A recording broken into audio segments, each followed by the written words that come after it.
সকালবেলা এক বিশাল অফিসের সামনে সারি সারি দামি গাড়ি এসে থামছিল।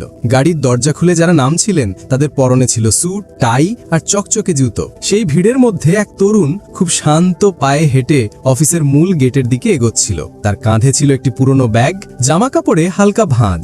তার নাম ছিল আরহাম। কেউ তার দিকে ফিরেও তাকালো না, কারণ সবার চোখে সে ছিল একজন সাধারণ কর্মচারী। কিন্তু আসলে আরহাম সাধারণ ছিল না, সে ছিল ওই কোম্পানির আসল উত্তরাধিকারী এবং ভবিষ্যৎ মালিক। বিদেশে পড়াশোনা শেষ করে সে সম্প্রতি ফিরে এসেছে এবং একটি বড় প্রতিষ্ঠানে ইন্টার্নশিপও করেছে। কিন্তু সে নিজের পরিচয় লুকিয়ে রাখার সিদ্ধান্ত নেয়। তার মনে হয়েছিল যদি তাকেই কোম্পানির দায়িত্ব নিতে হয় তবে সবার আগে তা জানা দরকার তার দলটা আসলে কেমন, কে সৎ, কে তোষামতকারী আর কে নিজের পথের অহংকারে মানবিকতা ভুলে গেছে। এই কারণেই সে একজন পরিচ্ছন্নতা কর্মীর ছদ্মবেশ নেয়। হাতে একটি ঝাড়ু নিয়ে কোমর ঝুঁকিয়ে সে অফিসের ভেতরে প্রবেশ করে। গেট পেলোতেই সে দ্রুত পায়ের আওয়াজ শুনতে পায়। একজন মহিলা হাই হিল পরে তার দিকে এগিয়ে আসছিলেন। তার নাম ছিল ফারিহা। তিনি ছিলেন কোম্পানির সহকারী ম্যানেজার, খুবই কঠোর, ক্ষমতাবান এবং তার অধীনস্থ কর্মীদের উপর খবরদারি করার জন্য বিখ্যাত। আরহামকে দেখে ফারিহার চোখ তীক্ষ্ণ হয়ে ওঠে। তিনি তাকে উপর থেকে নিচ পর্যন্ত একবার দেখে নিয়ে কঠোর স্বরে বললেন, এখানে কেন দাঁড়িয়ে আছো? এক্ষুনি সব পরিষ্কার করো, এটা তোমার দাঁড়িয়ে থাকার জায়গা নয়। আরহাম মাথা নিচু করে নেয়। এক মুহূর্তের জন্য তার বুকে যেন একটা সূক্ষ্ম ব্যথা অনুভূত হলো, কিন্তু সে মুখে শান্ত ভাব বজায় রাখলো। সে নিঃশব্দে ঝাড়ু তুলে নিয়ে এক কোণে সরে যায়। এই অপমান সহ্য করা তার জন্য সহজ ছিল না, কিন্তু সে জানতো তার আসল উদ্দেশ্য অন্য কিছু। এটি কোনো খেলা নয়, বরং একটি বড় পরীক্ষা, যেখানে সফল হওয়া তার জন্য খুবই জরুরি। যাওয়ার আগে ফারিহা ব্যঙ্গ করে বললেন, হ্যাঁ, এখানে পুরনো পরিচ্ছন্নতা কর্মীর মতো আলসেমি দেখিও না, নয়তো বেশি দিন টিকতে পারবে না। তার কথা শুনে আশেপাশে থাকা কিছু কর্মচারী মুচকি হাসে, কেউ চাপা হাসি হাসে আর কেউ নিজের ফাইল নিয়ে মুখ লুকানোর ভান করে চলে যায়। কেউ কল্পনাও করেনি যে যাকে তারা একজন সাধারণ পরিচ্ছন্নতা কর্মী ভাবছে, কাল সেই তাদের ভাগ্য নির্ধারণ করবে। আরহাম ঝাড়ু দিয়ে মেঝেতে একটা আঁচড় কেটে মনে মনে প্রতিজ্ঞা করলো যে সে সবকিছু দেখবে, সবকিছু সহ্য করবে, আর সময় এলে সত্যিটা সবার সামনে নিয়ে আসবে। খাবার ঘরের পরিবেশ প্রতিদিনের মতোই কোলাহলে ভরা ছিল। কিছু কর্মচারী উচ্চস্বরে হাসাহাসি করছিল, কেউ হাতে কফির মগ দিয়ে গল্প করছিল।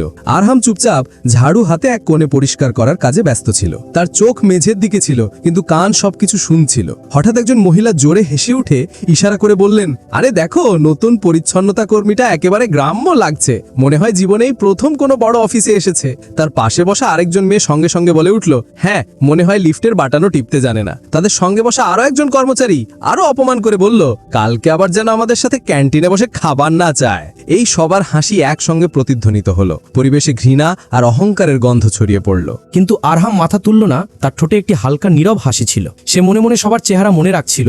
সে জানতো এইরকম মুহূর্তগুলোই আসল পরীক্ষা, যেখানে মানুষের চরিত্র বোঝা যায়। সে সবার আসল রূপ মনে গেঁথে নিচ্ছিল। কিছুক্ষণ পর সবাই তাদের হাসি আর কফির কাপ শেষ করে খাবার ঘর থেকে চলে যায়। আরহাম তখনও পরিষ্কারের কাজে ব্যস্ত ছিল। তার ভেতর কোথাও হয়তো ক্রোধের একটি স্ফুলিঙ্গ জ্বলে উঠছিল, কিন্তু সে নিজের মনকে শান্ত করে নেয়। সে জানতো যদি সে আবেগপ্রবণ হয়ে পড়ে তাহলে তার পুরো পরিকল্পনা ব্যর্থ হয়ে যাবে। তাকে ধৈর্য আর বিচক্ষণতার সাথে এগিয়ে যেতে হবে। সন্ধ্যা নেমে আসছিল। অফিসের দরজার বাইরে আলো ঝলমলে একটি দামি গাড়ি এসে থামলো। আরহাম দূর থেকে দেখল ফারিহা ফোনে কথা বলতে বলতে গাড়িতে উঠছেন। তার চেহারায় অহংকার আর আচরণে দাম্ভিকতা স্পষ্ট। কাছে দাঁড়ানো সিকিউরিটি গার্ড গাড়ির দরজা খুলে দিল আর ফারিহা হেসে ভেতরে বসলেন। ফোনে তার বলা কথা আরহামের কানে গেল, হ্যাঁ হানি, আজ রাতে আমাকে কোনো 5 স্টার রেস্টুরেন্টে নিয়ে যেও, কোনো সস্তা ক্যাফেতে আমি যেতে পারবো না। আরহাম এক মুহূর্তের জন্য দৃশ্যটা মনোযোগ দিয়ে দেখল, তারপর আস্তে আস্তে চোখ নামিয়ে নিল। তার মনে একটাই চিন্তা এলো, এই অহংকার বেশি দিন থাকবে না। ক্ষমতা আর পদ মানুষকে সবসময় বাঁচাতে পারে না, একদিন না একদিন সত্যিটা সবার সামনে আসবেই। আরহাম শান্ত পায়ে অফিস থেকে বেরিয়ে এলো। সন্ধ্যার ঠান্ডা হাওয়া তার ক্লান্ত শরীর ছুঁয়ে গেল, কিন্তু তার চোখে ছিল এক দৃঢ় সংকল্পের দ্যুতি। এটি ছিল একটা দীর্ঘ খেলার শুরু, যেখানে প্রতিটি মিথ্যে, প্রতিটি অহংকার আর প্রতিটি অবিচার উন্মোচিত হতে চলেছে। মেঝে তখনও ভেজা ছিল। এই পরিষ্কারটা কি তুমি করেছো? হঠাৎ ফারিহার কঠোর কণ্ঠস্বর শোনা গেল। মেঝে এখনো ভেজা, কেউ যদি পিছলে পড়ে যায় তোমার কি বুদ্ধি শুদ্ধি কিছু নেই? আরহাম মাথা নিচু করে নিল আর চুপচাপ আবার মেঝে পরিষ্কার করতে লাগলো। আশেপাশে দাঁড়িয়ে থাকা কিছু কর্মচারী একে অপরের দিকে তাকালো। কারো মনে হয়তো একটু সহানুভূতি এসেছিল, কিন্তু কেউ মুখ খুলতে সাহস পেল না। তারা জানতো ফারিহার সামনে কথা বলা মানে নিজের বিপদ ডেকে আনা। সবাই চোখ সরিয়ে নিয়ে নিজের কাজে লেগে গেল। এই দিনগুলোতে আরহামের পরিচয় হয় হামিদ নামের এক পুরনো পরিচ্ছন্নতা কর্মীর সাথে। হামিদ বহু বছর ধরে কোম্পানিতে কাজ করতেন।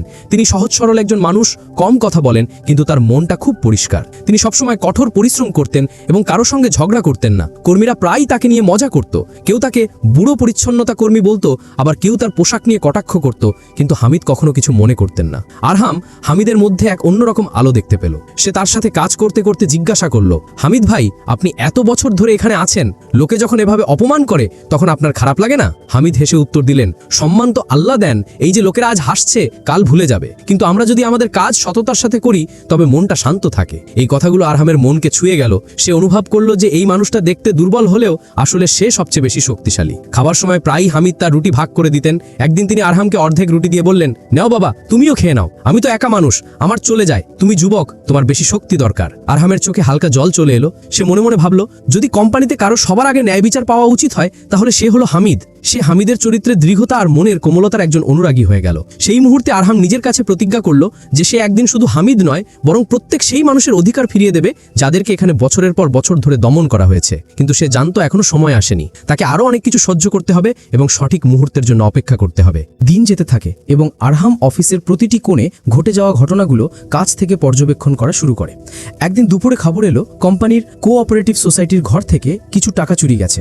খবরটি ছড়িয়ে পড়তেই অফিসে হইচই পড়ে গেল। সবাই নিজেদের টেবিল ছেড়ে উঠে আলোচনা করতে লাগলো। কেউ বলল হয়তো কাগজপত্রে ভুল হয়েছে, আবার কেউ বলল এটা নিশ্চিতভাবে কোনো ভিতরের কর্মচারীর কাজ। তখনও শোরগোল চলছিল। এমন সময় ফারিহা দ্রুত পায়ে হলে প্রবেশ করলেন। তার হাতে কিছু কাগজ ছিল আর মুখে রাগের লাল আভা। তিনি সবার সামনে জোরে বললেন, আমি জানি টাকা কে চুরি করেছে, এ কাজ আর কারো নয়, হামিদের। হামিদ, যিনি তখন পানির গ্যালন নিয়ে ঘরে এসেছিলেন, হতভম্ব হয়ে ফারিহার দিকে তাকালেন। তার কণ্ঠস্বর কেঁপে উঠল, ম্যাডাম, আমি কিছু করিনি, আমি তো শুধু পানি রাখতে এসেছিলাম, টাকার বাক্সা হাতও দিইনি। কিন্তু ফারিহা তার কথা শুনলেন না। তিনি সবার সামনে হামিদকে কঠোর ভাষায় তিরস্কার করলেন, বন্ধ করো, তোমাদের মতো লোকেরাই কোম্পানির বদনামের কারণ হয়, তোমাকে তো এখান থেকে বের করে দেওয়া উচিত। আশেপাশে দাঁড়িয়ে থাকা কর্মীরা চুপ ছিল। কেউ সাহস করে হামিদের পক্ষে একটি কথাও বলতে পারল না। সবাই জানতো যে ফারিহার সাথে বড় কর্মকর্তাদের ভালো সম্পর্ক আছে, আর তার সঙ্গে ঝামেলা করা মানে নিজের কর্মজীবনকে ঝুঁকির মধ্যে ফেলা। এইচআর বা হিউম্যান রিসোর্সকে সঙ্গে সঙ্গে জানানো হলো এবং তারা হামিদকে কঠোর সতর্কতা দিল। হামিদের মুখ ফ্যাকাশে হয়ে গেল। সে চুপচাপ মাথা নিচু করে ঘর থেকে বেরিয়ে গেল। আরহাম দূর থেকে দৃশ্য দেখছিল। তার মন ভেঙে গেল। সে জানতো হামিদ নির্দোষ, কিন্তু সবাই শুধু চোখ ফিরিয়ে নিয়েছে। রাতে যখন অফিস খালি হয়ে গেল, আরহাম চুপচাপ সিকিউরিটি রুমে প্রবেশ করল। সে কম্পিউটারে গিয়ে ঘরের ক্যামেরার রেকর্ডিং খুলল।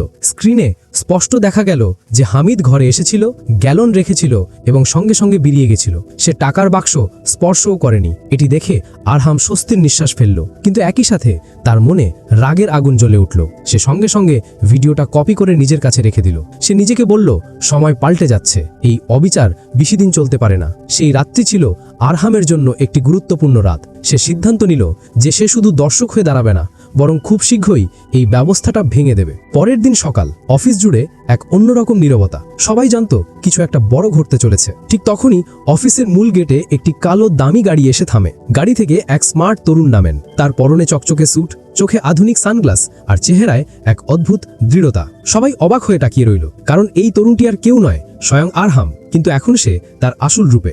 মিটিং হলে সবাই একে একে প্রবেশ করা শুরু করলো। ফারিহা একটা বড় হাসি নিয়ে আরহামকে স্বাগত জানাতে এগিয়ে এলেন। তিনি তখনও আরহামকে চিনতে পারেননি। তিনি ভেবেছিলেন তিনি হয়তো কোনো বড় বিনিয়োগকারী বা বিদেশি অতিথি। ফারিহা বলেন, স্যার, আমার নাম ফারিহা, আমি সহকারী ম্যানেজার, আপনাকে এই কোম্পানিতে স্বাগত জানাই। আরহাম তার দিকে তাকিয়ে মুচকি হাসলেন। সেই হাসি ফারিহার কাছে অপরিচিত ছিল, কিন্তু তাতে ছিল একটা নীরব বিদ্রুপ।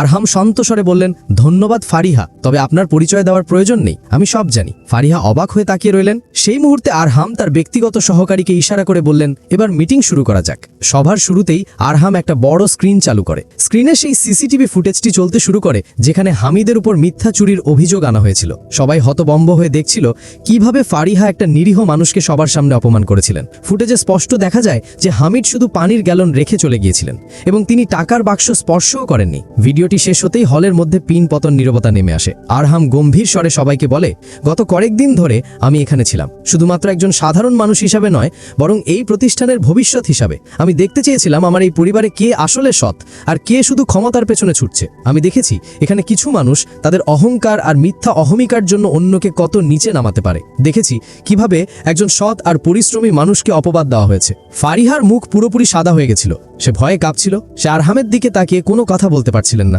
আরহাম এরপর হামিদকে ডাকেন। হামিদ তখনও ভয়ে ভয়ে সভাকক্ষে প্রবেশ করলেন। তার পুরনো পোশাক আর চোখে মুখে সেই পুরনো ভয়। আরহাম হাসি মুখে তার কাছে গিয়ে বলেন, হামিদ ভাই, আজ থেকে আপনি এই কোম্পানির লজিস্টিক কোঅর্ডিনেটর। এটা আপনার সততার আর পরিশ্রমের পুরস্কার। আপনি একজন সৎ আর প্রকৃত মানুষ। আমি আপনাকে সম্মান জানাই। হামিদের চোখে জল চলে এলো। তার মুখে আনন্দ আর কৃতজ্ঞতার এক মিশ্র অনুভূতি দেখা গেল। তিনি আরহামকে ধন্যবাদ জানালেন এবং কোনো কথা না বলে কাঁদতে শুরু করলেন। এরপর আরহাম সবার দিকে তাকিয়ে বলে, যাদের মানবিকতা আর সততার অভাব রয়েছে তাদের জন্য এই কোম্পানি কোনো স্থান দেবে না। এর ফলশ্রুতি ফারিহাকে কোম্পানি থেকে বের করে দেওয়া হয়। আরহাম পরে ফারিহাকে ব্যক্তিগতভাবে ডেকে বলেন, জীবন এখানেই শেষ নয়, তোমার এখনো পরিবর্তন করার সুযোগ আছে। অহংকার মানুষকে সাময়িক সম্মান দিলেও তা শেষ পর্যন্ত সবকিছু কেড়ে নেয়। এরপর একটি কার্ড দিয়ে বলেন, আমাদের একটি প্রশিক্ষণ প্রোগ্রাম আছে, তুমি যদি চাও সেখানে যোগ দিতে পারো। সেখানে তুমি নতুন করে শুরু করতে পারবে। ফারিহা তখন বুঝতে পারলেন সে কি ভুল করেছে। তার চোখে জল চলে এলো। তিনি মাথা নিচু করে আরহামকে ধন্যবাদ জানিয়ে চলে গেলেন। পরের দিন থেকে সবকিছু বদলে গেছিল। কর্মচারীরা সবাই একসাথে কাঁধে কাঁধ মিলিয়ে কাজ করছিল। তারা বুঝতে পেরেছিল মানুষের আসল পরিচয় তার পদ বা অর্থ বা পোশাক দিয়ে হয় না, বরং তার চরিত্র আর মানবিকতা দিয়ে হয়। বন্ধুরা, গল্পটা এখানেই শেষ। এই গল্প থেকে আমরা একটা বড় শিক্ষা পাই। মানুষের আসল পরিচয় তার পদ, অর্থ বা পোশাক নয়, বরং তার সততা আর মনুষ্যত্ব। কখনো কাউকে ছোট ভেবো না, কারণ কে জানে কার কাছে কি গোপন প্রতিভা বা পরিচয় লুকিয়ে আছে। এই গল্পের সবচেয়ে পছন্দের চরিত্রটি কে আর কেন, কমেন্ট করে আমাদের জানিও। তোমার মতামত আমার কাছে অনেক মূল্যবান। আর যদি গল্পটা ভালো লেগে থাকে তাহলে আমাদের চ্যানেলটি সাবস্ক্রাইব করতে ভুলো না। দেখা হবে পরের ভিডিওতে।